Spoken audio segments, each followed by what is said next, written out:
iki Sabtu Arga iki sing anyar, mergo iki notane yo urung diklothok iki. 150.000. Cabang bayi. Yo bubuk iki ora ngobetan ya. Ora ngerti ya dadakan to rek. Dalam kondang Ponorogo mosok blangkon 150.000. Lah mbok sumpah Mas pintu 5 lho kuwi malah isin aku. Mas, pati 150.000 iki lho. Mas, proses sinden-sinden iki lho 500 700 sak yuto. Blangkone dalam kondang Ponorogo 150. Nyanyake. Kowe pengen bakal setiki insyaallah iki ditata wong tuwa yo kepenak. Ya. Iki sopan santun gandes luwes ngerti marang wong nom ngerti marang wong tuwa. Atus Mbak Sela. Kang Gareng. Sak krusek Kang Gareng. Iki siap. Iki coba presiden saking Tulung Agung. Kalau ngomong kiprahe Kang Gareng. Oh, Iki sepote jaipongan Kang Gareng. oke siap. Kula tak dhisik bahaya. Soale Tulung Agung ki nggone reok jaranan. Ya. Kula lek mboten risik niku malah mboten ampe mulai selentak dadi gawe. Monggo sowanipun Mbak Hani Ku Suma Sabto Arga. Ya. Oh.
Mbak Hani Kang Gareng. Mbak Hani Kusuma. Wilujeng dalu, Nduk. Wilujeng dalu Mas Gareng. Tak dalan. Nggih, Mbak Hani. Pripun pawartosipun? Alhamdulillah isih waras Mbak. Tasih waras nggih, mboten semangat. Mboten. Ngapunten pipise nggih lancar. Oh, lancar.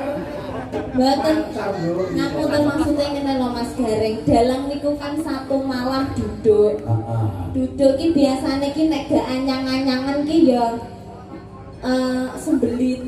Heeh. Mulane yo tak retakne pipise lancar napa mboten. Yo jelas lancar. Wong jenenge paribasane Pandalah ki mertapa ndedonga muga-muga kajane iso tekan. Mula direwangi ora mangan, direwangi ora ngombe, direwangi ora ngombe.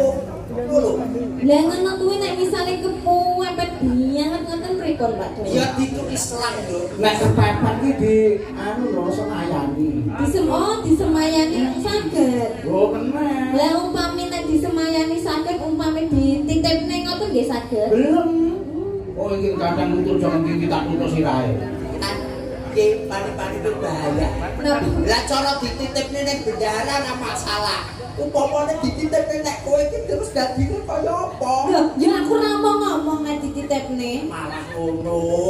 Ya kudune ora gelem to. Kok iso malah ngomong-ngomong. Bener kadung ora ngerti. Kan panuto aku lho. Sing ngapus-apusane penak iki najan ngapus-apusane angel pasamu kok ya. Ngono kuwi ta. Berarti ora kena dititipi ya. Ora nek Umpama iki dititipi terus karena aku piye kudune, Mas? alah terus ndak nangguri kono pisan ora wayangan ora masalah. Sampeyan sing dalang. Ya, nggih Mbak Hani. Dalam. Menika sowan tenggene Rama Jumani. Romo Jumani kalian Ibu Kati. Betul. Kagungan kersa napa menika Mas Gareng? Mangayu Bagyo ingkang putrinipun temu wahyu ning jojo katentreman menika temu wahyu sepisan kanggo saklawase. Nggih, Mbak Mbak Mbak sinten? Mbak Evita dan Mas Dava. Dan Mas Dava. Nggih, mugi-mugi dados temanten ingkang sakinah mawaddah warahmah. Langgeng anggenipun bebrayan. Boten wonten ingkang misahaken awet wonten donya tekan-tekaning belahan. Mugi-mugi enggal pikantuk momongan ingkang soleh lan soleha. Mugi-mugi enggal rezeki ingkang kathah barokah. Kagem Ibu Kati kalian Bapak Jemani. Matur sembah nuwun sampun nimbali sabtu arga sekeluarga. Dalang Ki Marsudi bawa leksana sak rombenge. Amin. Iki Sabtu Arga iki sing anyar, mergo iki notane ya urung diklothok. 150.000. Jabang bayi. Ya buku iki ora ngobekan ya. Ora ngerti yang dadakan to, Rek. Dalam kondang Ponorogo mosok blangkon 150.000. Lah mbok sumpah. Mas pintu 5 lho kuwi malah isin aku. Mas, Pati 150.000 iki lho. Mas, proses sinden-sinden iki lho 500 700 sak yuto. Blangkone dalam kondang Ponorogo 150. Lah iki. Kowe pengen ngerti. Napa? Jame rego 15 juta ngerti ya. Jame. Jame Mas Marsudi rego 15 juta. Iki 15.000 aku tau duwe ngene iki kecemplung banyu modar. 15.000 kuwi biyen iki 15 juta gone Mas Marsudi. 15 yuto saiki. 15 juta. Motor bit ya, Mas. Iki enak kegunaane gitu. Apa? Malam Jumat lebone nang jero weteng kuwi iso ngorek dhewe. Amin. Ngenyek kowe iki, Rek. Iki masmu selawe lho, Rek. Ya. Tumbas ning pasar malam. Mas Marsudi bawa leksana. Nggih, Mas Marsudi bawa leksana. Tasik Mas-mas nggih. Mas nggih rombongan iki.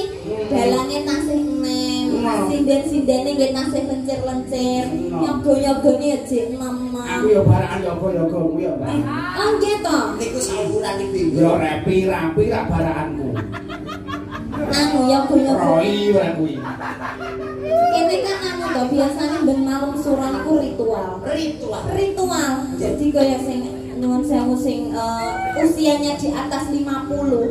Kuwi iki kon prei dekem Mas ya. Kungkum. Kungkum sampai sewengi.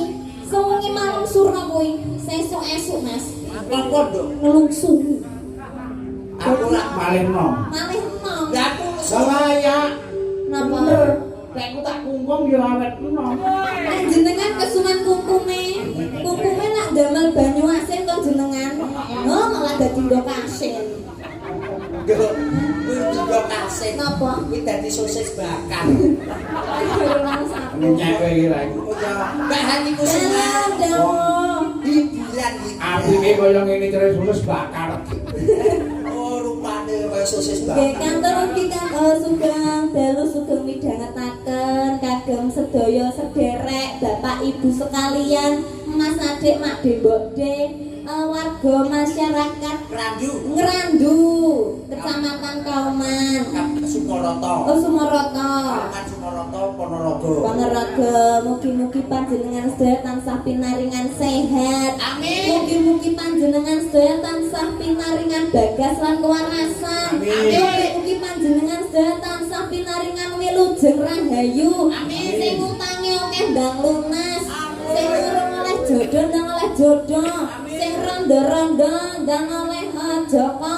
Sing duda-duda ndang oleh perawan ping-ping. Sing bakani, Dalem sing duda tak oleh. oleh Sing joko. Joko tak oleh.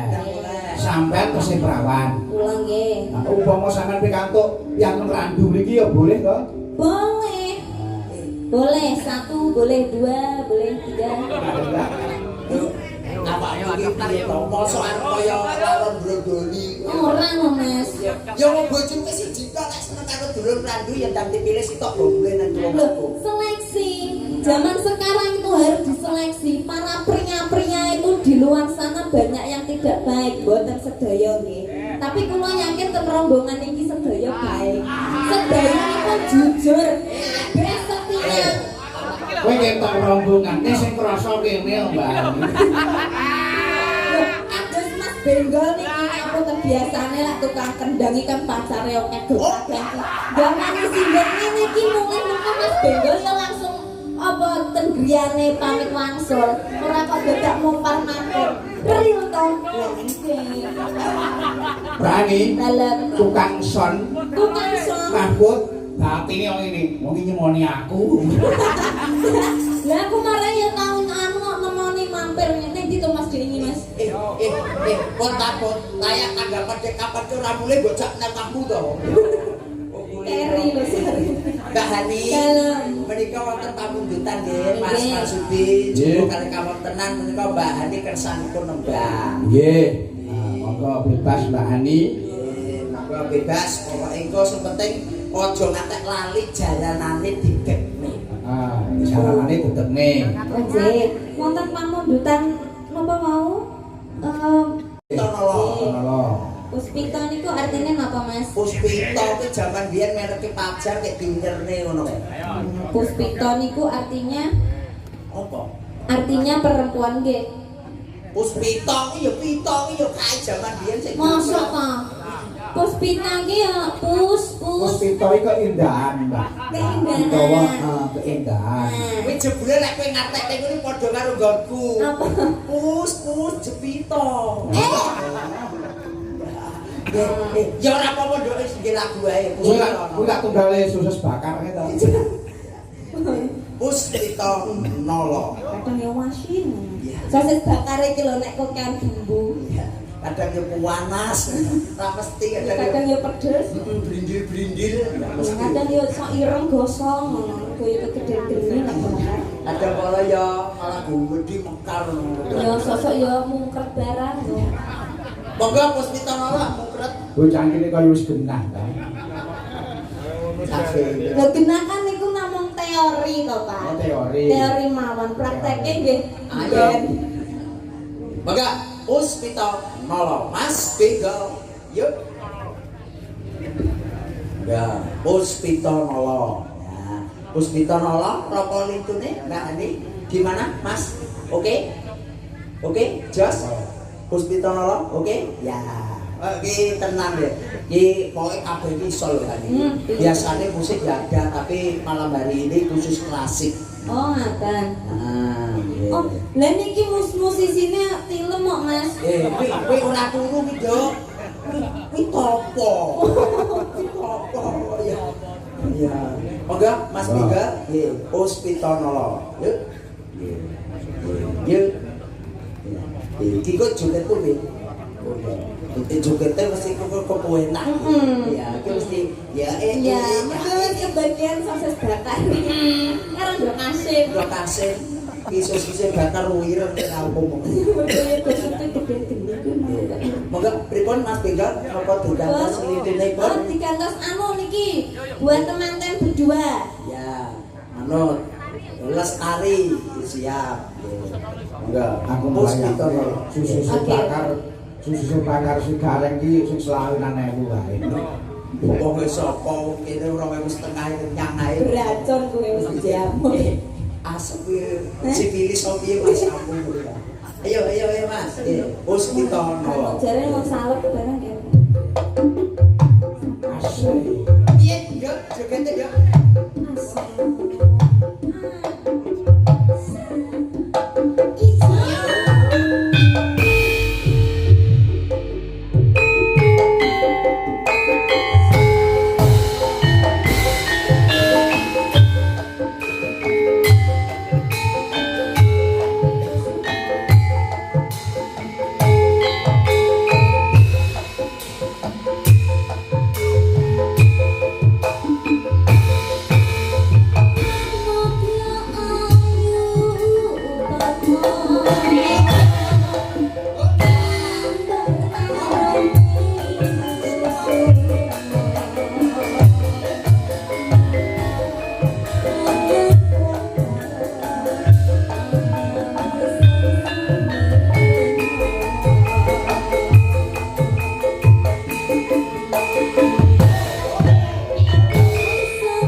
Mas Gare. Nggih, jan luar biasa. Menunjukkan bahwa napa yaga-yagane niki kompak, pinter, cacek, sakset. Niki berarti pikirannya tasih bersih sedaya. Wah, tak cerdas kabeh. Cerdas kabeh. Cerdas kabeh. Anu, di sini tuh ndak ada yang namanya pintar, pikiran kotor itu ndak ada. Enek sing rada suwe kuwi mau mergo kokean ngeslop. Lah, kalau kuwi sampun nggih Pak Dalang nggih Mas Gare. Nggih, sembah nuwun Mbak Ani, Langga Rubin menika. Jadi, ampun karumiyin Mbak Ani wonten Oh nggih, panjenengan. apa sak menika? Menika sakderipun wonten serat cobi kula waca rumiyin nggih Mbak Ani. Nggih, siap monggo. Sugeng dalu Pak Dalang sugeng makarya. Semoga lancar sedanipun saking Kang Suyat. Nggih. Matur nuwun panuwun. Nggih, doanipun mugi sukses selalu. Nggih. Wonten malih menika saking Mas Kawit. Assalamualaikum. Waalaikumsalam. Tange wilujeng dalu saking dulur dhewe badhe nyuwun gendhing setunggal bajeng loncat kaping kalih ninggal katresnan. Gendhing punika kula kintenaken dumateng Mbak Yu Sisum. Yu Sisum. Ugi Pak Puh Gimin. Lan Mbah Gito lan ugi kula kintenaken dumateng warga sedaya ingkang wonten dalem. Matur sembah nuwun kagem madange mugi-mugi tansah pirangan sehat lancar rezeki. Amin amin ya rabbal alamin. Nggih matur panuwun Mas Kawin mugi panjenengan ugi sukses selalu. Amin amin ya rabbal alamin. Nggih. Tapi Mbak Ani monggo jan pilih niki ugi wonten pamundutan sesidupan. Sesidupan. Napa minangkani Terus mungkin jenengan kan jatil malih. Oh, jatil malih. Kudune nganggo sambel iki sing. Sambel. Sing nek nganggo sambel, Mas. Sambel mergane ke mau wis ana sosis karo endhog. Nggih. Dadi kaya. Wonten malih wau nggih panyunan anteping ati sambel kemangi jendeng ya ning kawula Karang Taruna Eyang Setono. Nggih, Karang Taruna jalukane ya lagu kawak-kawak lho Mas. Padang iki. Karang Taruna iki biasane ya ayang-ayang. Ya Kok piye saiki yo ora yo untut manggung sing Pati Joto. Monggo sambel kemangi ruyen. Sambel kemangi Mbak Ani ya. Joget untuk nggih, kotor nggih. Monggo Mas.